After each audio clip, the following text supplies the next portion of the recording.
త్రిదశ rice అన్నింటికీ దగ్గరగా మీ మనసుకి మరింత దగ్గరగా Tridasha rice where life shines. ACB వలలో భారీ అవినీతి తిమింగలం. ఏసీబీకి చిక్కిన మరో అవినీతి చేప. ఇలాంటి వార్తలు వారానికో నెలకో చూస్తూనే ఉంటాం. మరి ఆ అవినీతి తిమింగలాలు చేపలన్నీ ఎక్కడికి పోతున్నాయి? వాటిని ఏం చేస్తున్నారు? పట్టుబడినప్పుడు మాత్రమే కనిపిస్తున్న వాళ్ళు తర్వాత ఎక్కడికి వెళ్తున్నారు? కేసులు నమోదు చేసినంత మాత్రాన శిక్షలు పడుతున్నాయా? ప్రతి సంవత్సరం అవినీతి కేసులు పెరగడానికి కారణం ఏంటి?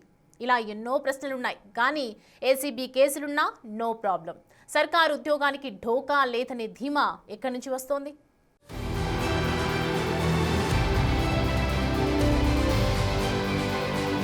సార్ చెప్పండి, మొత్తంగా దాదాపు 12.7 కోట్లు ఉన్నాయంటూ కూడా చెప్తున్నారు అక్రమాస్తులు. అసలు ఎక్కడి నుంచి వచ్చారో దానిపైన మీ స్పందన ఏంటి సార్? ఏం చెప్తారు? ఎందుకు ఆవశ్యం ఎందుకు మీకు కాదు, మొత్తంగా 100 కోట్ల వరకు ఉన్నాయంటూ కూడా చెప్తున్నారు. ఏమంటారు? ప్లీజ్ అర్థం ఏం చెప్పాలి? ఇది వరస. లంచగొండి అధికారులకు ఇంత ధైర్యం ఎక్కడి నుంచి వచ్చింది? అవినీతి సొమ్ముతో కోట్ల ఆస్తుల్ని వెనకేసుకున్న అధికారి ఇంత ధీమాగా ఎలా మాట్లాడగలుగుతున్నారు?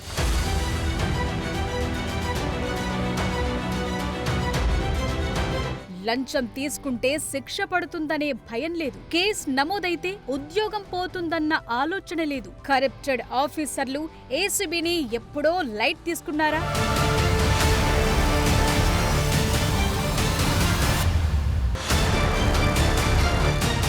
పరిస్థితులు చూస్తుంటే మూడ్ కిషన్ లాంటి లంచగొండి అధికారుల తీరు కళ్ల ముందు స్పష్టంగా కనిపిస్తుంటే అదే అనిపిస్తోంది.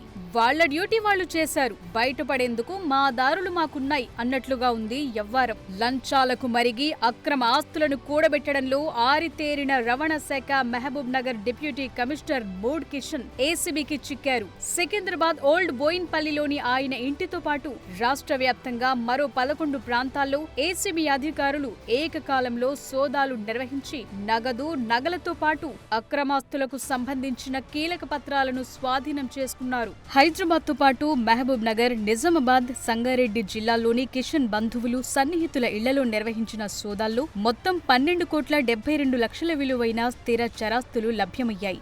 బహిరంగ మార్కెట్లో వీటి విలువ 100 కోట్లు ఉంటుందని అంచనా వేస్తున్నారు. తెలంగాణ ఏసీబీ చరిత్రలో ఇంత భారీ మొత్తంలో అక్రమాస్తులు బయటపడటం ఇదే తొలిసారి. ఆ మధ్య ఇరిగేషన్ శాఖ ఇంజనీర్ల అక్రమాస్తులను ఏసీబీ గుర్తించిన వాటన్నింటికంటే కిషన్ ఆస్తిపాస్తులే ఎక్కువంటున్నారు.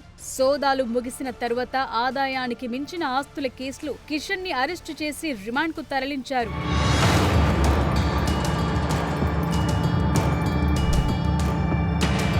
ఏపీలోనూ చాలా మంది అవినీతి అధికారులు ఏసీబీకి పట్టుబడుతున్నారు. అక్రమ వసూళ్లకు సబ్ రిజిస్ట్రార్ ఆఫీసులు కేంద్రంగా మారాయి. అందులో పనిచేసే ఉద్యోగుల తరపున లంచాలు వసూలు చేసే ప్రైవేట్ వ్యక్తులపైన ఏసీబీ ఫోకస్ పెట్టింది. వారి నివాసాల్లో సోదాలు చేసి భారీ ఎత్తున ఆస్తులు కూడబెట్టినట్లు గుర్తించారు. ఆస్తి పత్రాలతో పాటు నగదు, బంగారు ఆభరణాలు, వాహనాలను స్వాధీనం చేసుకున్నారు. విజయవాడ, విశాఖపట్నం, విజయనగరం, అనంతపురం ఇలా అన్ని నగరాలు, పట్టణాల్లో ఏసీబీ సోదాలు చేస్తుంది. గత నవంబర్లోనూ 12 సబ్ రిజిస్ట్రార్ కార్యాలయాల్లో ఏసీబీ అధికారులు ఆకస్మిక తనిఖీలు చేసి భారీ మొత్తాల్లో లెక్కల్లో చూపరి నగదును పట్టుకున్నారు. అక్రమ వసూళ్ల కోసం ప్రైవేట్ వ్యక్తులను నియమించుకున్నట్లు గుర్తించారు. ఆ తనిఖీల్లో వెలుగు చూసిన అంశాల ఆధారంగా 4 కేసులు నమోదు చేసి అధికారులు ప్రైవేట్ వ్యక్తుల నివాసాల్లో తాజాగా మరోసారి సోదాలు చేపట్టారు. ఇవి ఇంకా కొనసాగుతున్నాయి.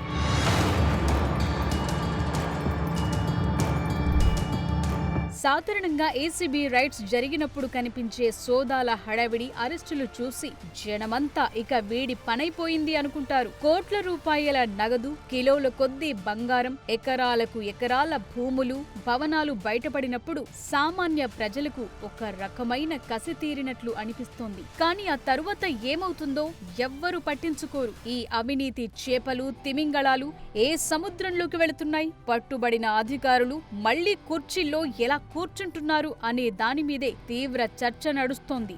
వ్యవస్థలోని లొసుగులను, విచారణలో ఆలస్యాలను, రాజకీయ అండదండల వెనుక ఎన్నో చేదు నిజాలున్నాయి. ఏసీబీకి పట్టుబడటం ఒకెత్తైతే తరువాత ఆ అవినీతి అధికారికి శిక్ష పడటం మరో ఎత్తు.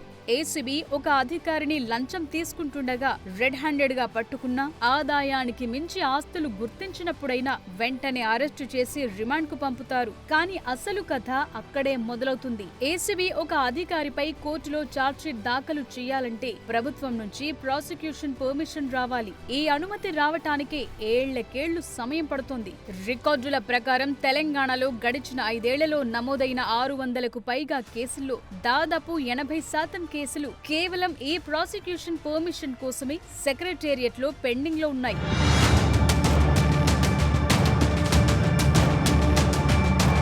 ఇక ఈ ఏసీబీ కేసుల విషయంలో ప్రభుత్వం కొన్నిసార్లు ప్రాసిక్యూషన్ కు అనుమతి ఇవ్వకుండా కేవలం శాఖాపరమైన విచారణకు ఆదేశిస్తుంది. ఇది శిక్షను నీరుగార్చటమేనన్న వాదనలు గట్టిగా వినిపిస్తున్నాయి. అలా ఈ విచారణలు దశాబ్దాల పాటు సాగుతూనే ఉంటాయి. ఒక అవినీతి అధికారి ఏసీబీకి దొరికితే వెంటనే సస్పెండ్ చేస్తారు. కానీ ఈ సస్పెన్షన్ జీవితకాలం ఉండదు. గవర్నమెంట్ రూల్స్ ప్రకారం ఒక ఉద్యోగిని 2 ఏళ్లకు మించి సస్పెన్షన్ లో ఉంచకూడదు. కొన్ని రాష్ట్రాల్లో దీన్ని ఏడాదికి తగ్గించారు. ఈలోపు విచారణ పూర్తి కాకపోతే మళ్లీ వారిని విధుల్లోకి తీసుకోవాలనే నిబంధన ఉంది. విచిత్రమేంటంటే అవినీతి కేసులో పట్టుబడిన వ్యక్తి మళ్లీ అదే శాఖలో గాని మరో కీలకమైన పోస్టింగ్ లో గాని చేరిపోతున్నారు. అలా విచారణ పెండింగ్ లో ఉన్నంత కాలం అతన్ని నిర్దోషిగానే పరిగణించి ప్రమోషన్లు కూడా ఇచ్చిన సంఘటనలు ఎన్నో ఉన్నాయి. వ్యవస్థ ఇలా ఉన్నందువల్లే అవినీతి అధికారుల్లో భయం లేకుండా పోతోందనే వాదన గట్టిగా వినిపిస్తోంది.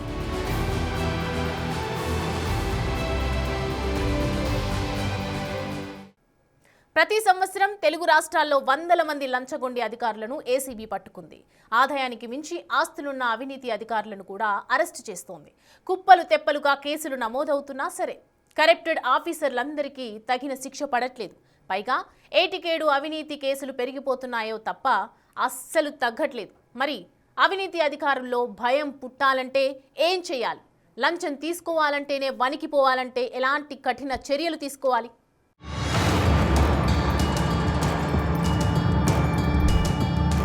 లంచం తీసుకుంటాం, ఏసీబీకి దొరికితే కొన్నాళ్లు సైలెంట్ గా ఉంటాం, తరువాత కుర్చీలో కూర్చుంటాం, మళ్లీ లంచాలు తింటాం అన్నట్లుగా ఉంది అవినీతి అధికారుల ధోరణి. గడిచిన 5 ఏళ్లలో తెలంగాణ ఏసీబీ 621 కేసులు నమోదు చేసింది. అంటే ప్రతి ఏటా 120 కేసులు ఫైల్ అయ్యాయి. ఈ కేసుల్లో ఏసీబీ అధికారులు విచారణ పూర్తి చేసి ఆ అధికారిని కోర్టులో ప్రాసిక్యూట్ చేసేందుకు అనుమతి కోసం ప్రభుత్వానికి ఫైల్ పంపిస్తుంది. కానీ సెక్రటేరియట్ ప్రాసిక్యూషన్ పర్మిషన్ ఇవ్వటానికి తక్కువలో తక్కువ ఏడాది సమయం పడుతోంది. అంతేకాదు ఏసీబీ అడిగిన అన్ని కేసుల్లో ప్రాసిక్యూషన్ అనుమతివ్వరు. సచివాలయంలో రకరకాల పైరవీలతో కేవలం 25% కేసుల్లో మాత్రమే ప్రాసిక్యూషన్ కోసం అనుమతిస్తారు. మిగతా కేసులు శాఖపరమైన విచారణ అని గాని ట్రిబ్యునల్ ఫర్ డిసిప్లినరీ ప్రొసీడింగ్స్ లాంటి వాటికి పంపటం, అక్కడ ఆ కేసులు సంవత్సరాల తరబడి పెండింగ్ లో పడటంతో చివరికి ఎలాంటి చర్యలు లేకుండానే ముగిసిపోతాయి.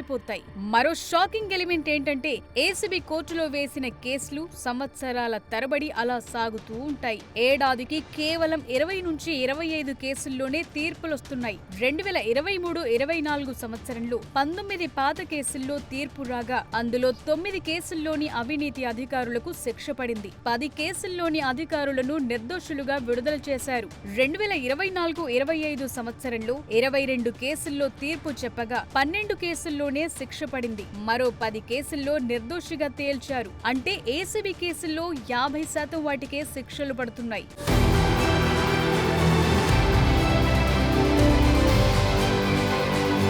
2024-25లో ఆంధ్రప్రదేశ్లోనూ 417 ఏసీబీ కేసులు నమోదయ్యాయి. ఇందులో 120 కేసులు 120 సబ్ రిజిస్ట్రార్ ఆఫీసుల్లో పనిచేసే ఉద్యోగుల మీదే ఉన్నాయి. తరచుగా నమోదవుతున్న ఏసీబీ కేసులను బట్టి చూస్తే తెలుగు రాష్ట్రాల ప్రభుత్వ కార్యాలయాల్లో విపరీతమైన అవినీతి జరుగుతోంది. కానీ ఏ ప్రభుత్వ ఉద్యోగికి కూడా తప్పు చేస్తే శిక్ష పడుతుందన్న భయం లేకుండా పోయింది. సబ్ చల్తా హే అన్న వాతావరణం నెలకొంది. పైగా వరుసగా ఏసీబీ రైట్స్ రైడ్స్ జరుగుతుండటంతో లంచగొండి అధికారులు ముందే జాగ్రత్త పడుతున్నారు. అక్రమంగా సంపాదించిన డబ్బు, బంగారాన్ని వేరే చోట దాచేస్తున్నారు. డీటీసీ కిషన్ కేసులో ఇదే జరిగింది. సోదాల్లో ఆస్తుల పత్రాలేవి దొరక్కపోవడంతో ఏసీబీ అధికారులకు అనుమానమొచ్చి లోతుగా ఆరా తీశారు. కిషన్ సెల్ ఫోన్ లో బంగారు ఆభరణాలకు సంబంధించిన ఓ డాక్యుమెంట్ దొరికింది. అది సికింద్రాబాద్ లోని ఓ దుకాణానికి సంబంధించింది. కిషన్ ముందు రోజే తన దగ్గరున్న బంగారు నగల్ని ఆ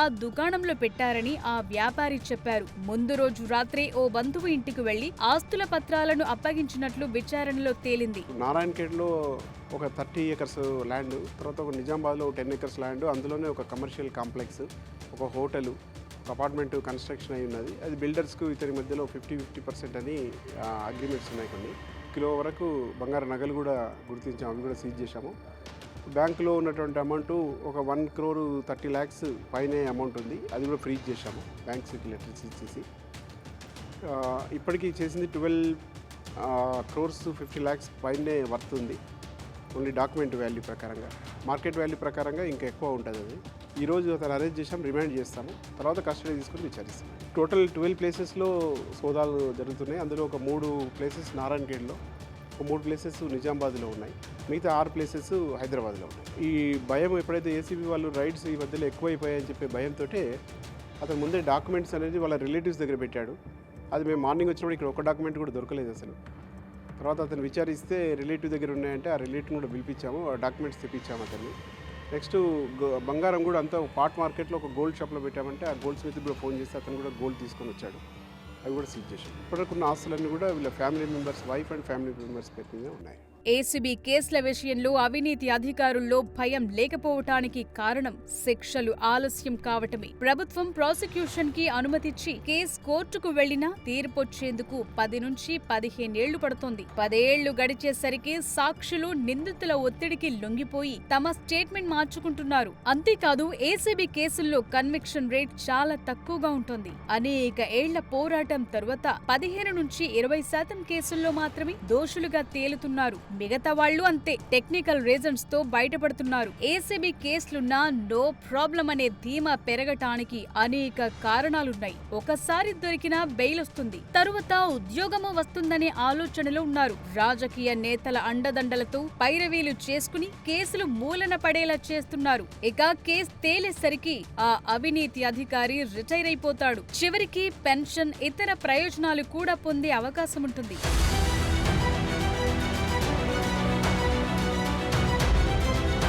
ప్రభుత్వ పాలనలో అవినీతి తగ్గాలన్నా ఏసీబీ దాడులు, కేసులు కేవలం హెచ్చరికలుగా మిగిలిపోకూడదన్నా కఠిన చర్యలు తీసుకోవాలనే సూచనలు వినిపిస్తున్నాయి. ఆదాయానికి మించిన ఆస్తుల కేసుల్లో ప్రాథమిక సాక్ష్యాలున్నప్పుడే ఆ ఆస్తుల్ని ప్రభుత్వం స్వాధీనం చేసుకునేలా కఠిన చట్టాలుండాలి. ఏసీబీకి ప్రాసిక్యూషన్ అనుమతివ్వటానికి ప్రభుత్వానికి గరిష్టంగా 1 నెల రోజుల గడువు మాత్రమే ఉండాలి. కేసు పూర్తయ్యేదాకా సదరు అధికారికి ఎలాంటి పోస్టింగ్ ఇవ్వకూడదు. ఏసీబీ కేసుల కోసం ఫాస్ట్ ట్రాక్ కోర్టులు ఏర్పాటు చేసి 6 నెలల్లోనే తీర్పు వచ్చేలా చూడాలి. ప్రస్తుతమున్న 50% కన్విక్షన్ రేట్ 90% పెంచేలా చర్యలు తీసుకోవాలి. అప్పుడే ఏసీబీకి చిక్కిన అవినీతి అధికారులంతా జైలు పాలవుతారు. లంచాలు తీసుకునేందుకు మిగతా అధికారులు కూడా భయపడతారనే అభిప్రాయాలు గట్టిగా వినిపిస్తున్నాయి.